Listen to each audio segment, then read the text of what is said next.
우리에게 주시는 하나님 말씀은 사도행전 1장 15절부터 26절까지 말씀입니다. 사도행전 1장 15절부터 26절까지 말씀을 저와 여러분들이 한 절씩 교독하겠습니다. 모인 무리의 수가 약 120명이나 되더라. 그때에 베드로가 그 형제들 가운데 일어서서 이르되 형제들아, 성령이 다윗의 입을 통하여 예수 잡는 자들의 길잡이가 된 유다를 가리켜 미리 말씀하신 성경이 응하였으니 마땅하도다. 이 사람은 본래 우리 수 가운데 참여하여 이 직무의 한 부분을 맡았던 자라. 이 사람이 불의의 삭수로 밭을 사고 후에 몸이 곤두박질하여 배가 터져 창자가 다 흘러나온지라.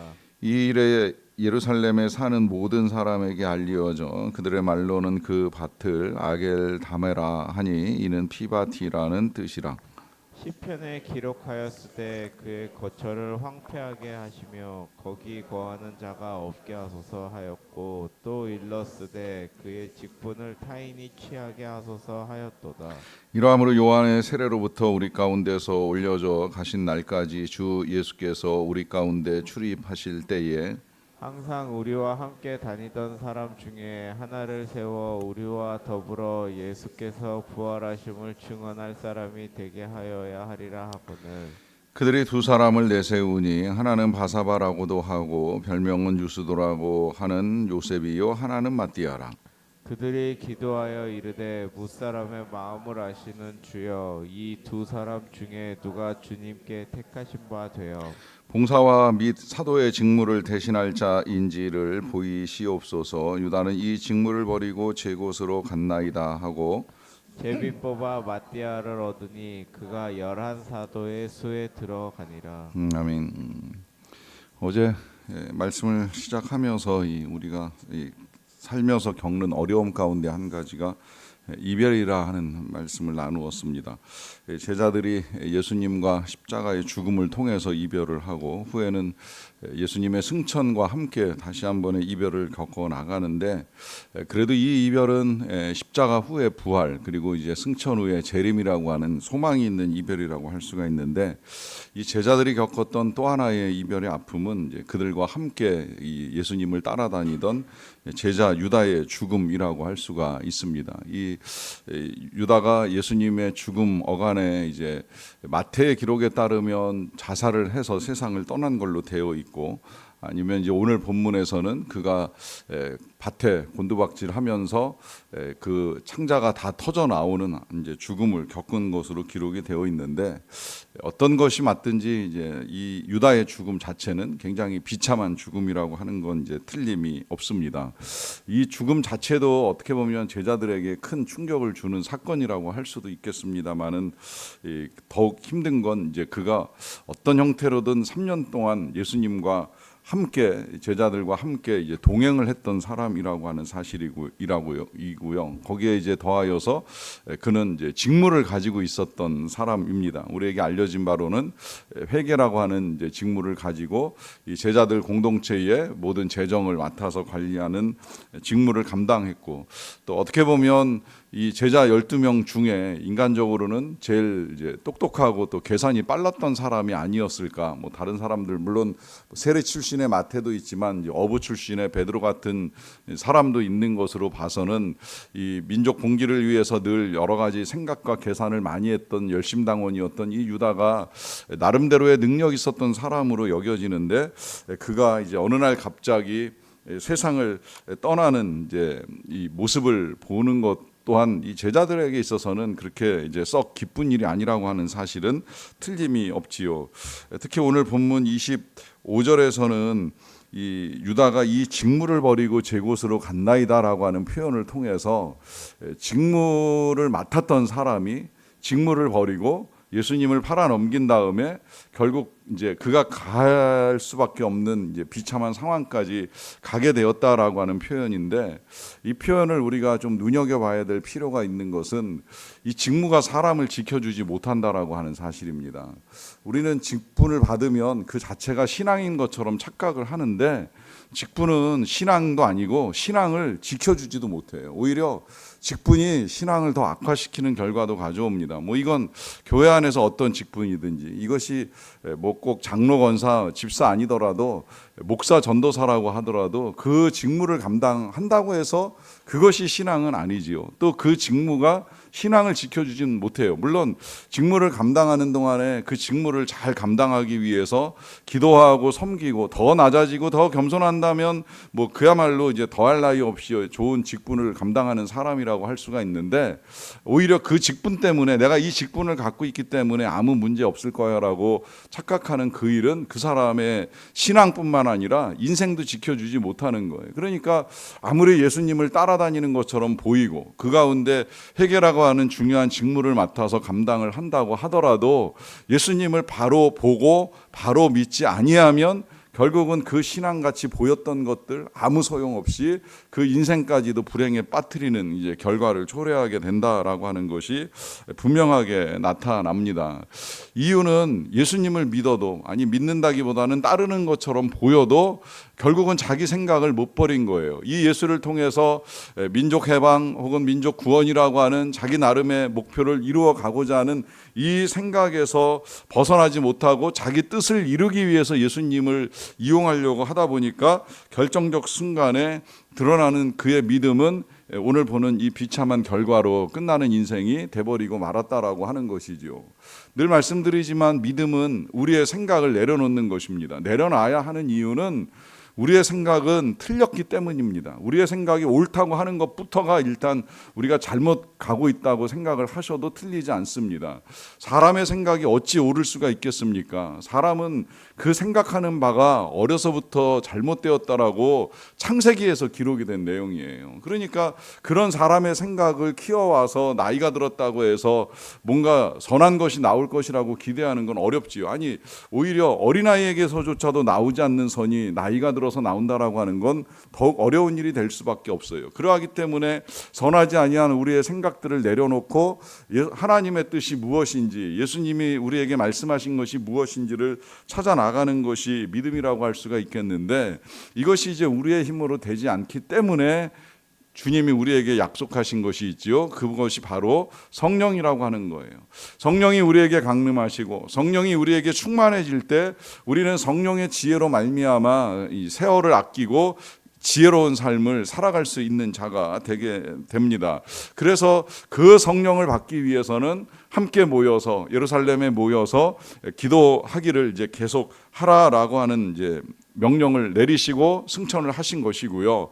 그 명령에 따라서 제자들이 함께 모였는데, 모여서도 기도하는 가운데에 어떻게 보면 저는 기도하는 가운데 오늘 본문에서 두 가지 중요한 일을 한다고 이제 하는 생각이 듭니다. 그 첫 번째가 뭐냐면 이 유다를 대신할 사람을 찾아 나가는 거예요. 이게 이제 기도하는 가운데 얻게 된 영감이에요. 그냥 11명의 사도들, 제자들로 이 교회 공동체를 이루어 갈 것이냐 하는 이제 생각을 했을 수도 있는데, 기도하다 보니까 아니다, 사람을 더 세워야 된다. 왜냐하면 이스라엘 전체가 12지파로 시작이 되었고, 마찬가지로 예수님의 교회 공동체가 12제자로부터 출발을 해서 다시 이제 하나님의 나라를 이루어 가야 하기 때문에 결혼이 된 이 한 사람의 자리를 메꿔야 된다라고 하는 것까지 생각을 했겠지요. 문제는 이걸 이제 어떤 원칙으로 어떻게 세우느냐라고 하는 것이 굉장히 중요한 일이 될 수 있는데, 그 원칙에 대해서 오늘 이들이 세워 나갔던 이제 몇 가지 원칙을 이제 알려줍니다. 그것은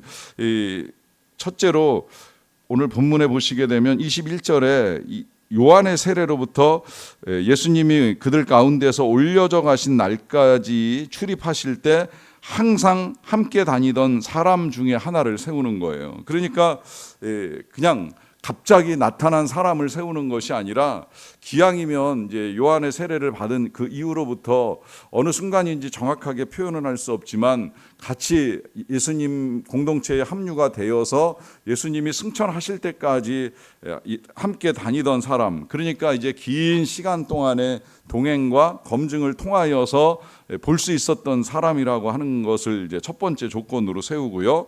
그 다음에 이제 우리와 더불어 예수께서 부활하심을 증언할 사람이 되게 하여야 하리라라고 하는 이제 조건을 하나 더 내세웁니다. 이제 여기서 또 하나의 자격 조건은 예수님을 믿는 믿음을 가진 사람이라고 할 수가 있겠는데, 그 믿음은 다른 믿음이 아니라 부활을 믿는 믿음인 거예요. 부활을 증언할 사람이라고 하는 거예요. 그러니까 이 정도의 믿음이 없으면 부활 없이 이 부활을 믿는 믿음이 없이 사도가 된다, 제자가 된다, 직분을 감당한다, 있을 수 없다라고 하는 것이죠. 이제 여기에 조금 더 조건을 이제 따지자고 한다면, 봉사와 사도의 직무를 대신할 자라고 하는 표현을 통하여서 섬기고 또 전하고 하는 사역을 감당하는 사람이 그 자격 조건이 된다고 할 수가 있습니다.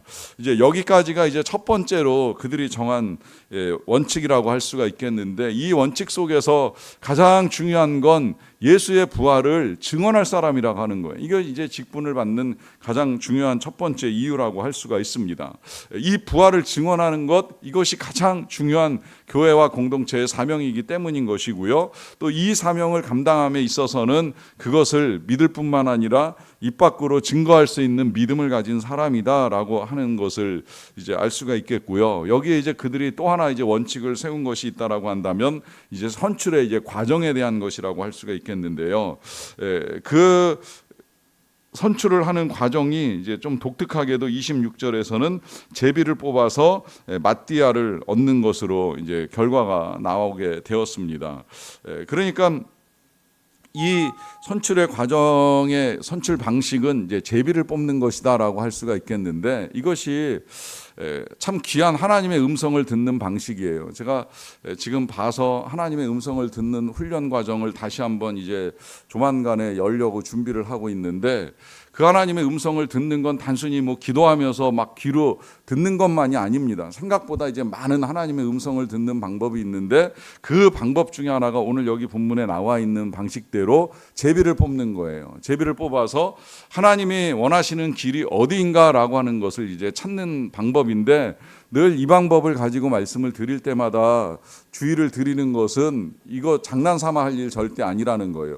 호기심으로 하는 거, 구약에서는 호기심으로 향을 만들고 향의 냄새를 맡으려고 하는 거 죽음에 해당되는 죄로 하나님이 말씀하셨어요.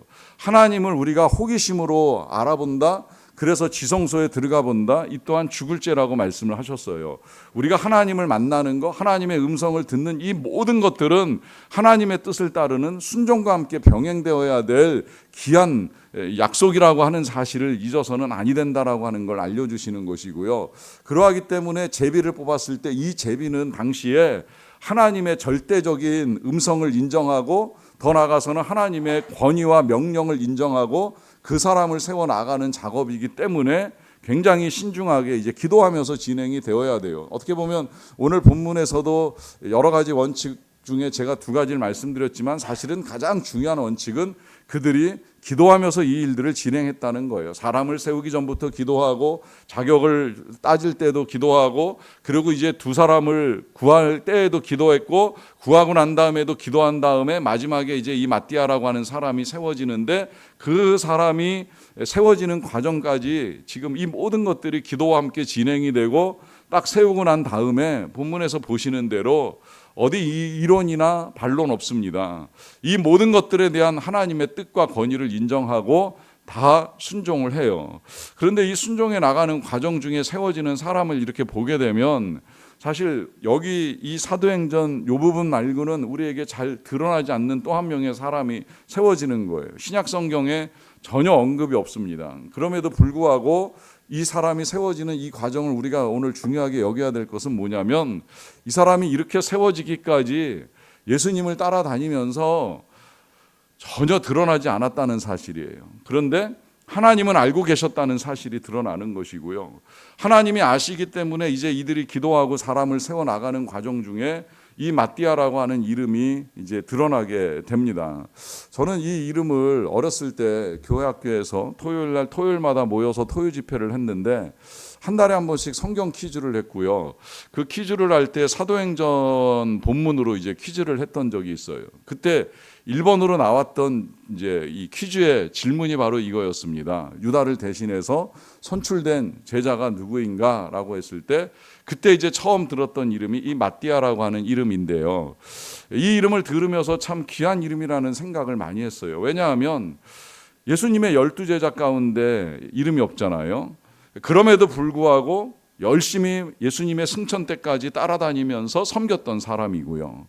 그 다음에 이 사람이 어떻게 보면 12제자보다 더 귀한 이름이 됐어요. 사실 12제자 중에 우리가 아는 사람 뭐 베드로, 야고보, 요한에 이제 조금 더하면 이제 안드레, 그리고 이제 반복되는 뭐 누구의 아들 유다냐, 뭐 이제 알페오 어쩌고 막 이렇게 나올 때 사실 뒤에 나오는 사람들 이름 잘 모르잖아요. 뭐 그만큼 존재감 없었는데 오히려 마띠아, 저한테는 고등학교 1학년 때 기억된 이름으로 지금까지도 그는 유다를 대신한 귀한 사도라고 하는 이름으로 이제 남아 있습니다.